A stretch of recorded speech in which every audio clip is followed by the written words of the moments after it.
I'm using the sponge here to clean my sink here. And this one in particular comes in a really big pack of a lot of sponges. So that they're not super thick, but they do come compressed, very thin, and then just let them air out and they get a little bit bigger.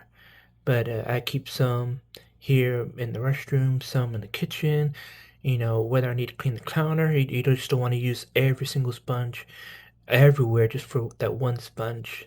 So you get plenty of sponges here to choose what job you want.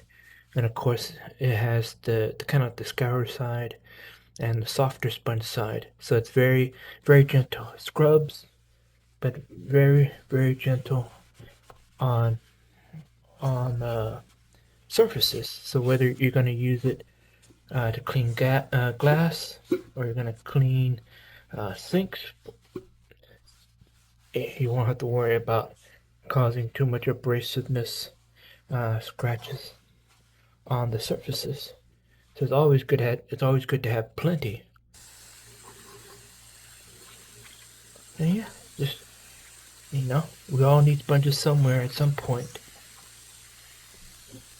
And that's what I just used it for.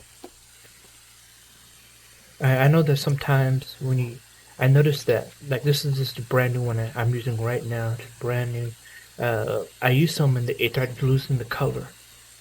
But this one, I didn't see any color running.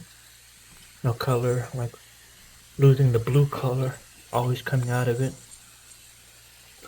So, yeah, this is definitely always good to have sponges around because you just never really know when you might need it. Look at that. Really absorb it. It just stays on there.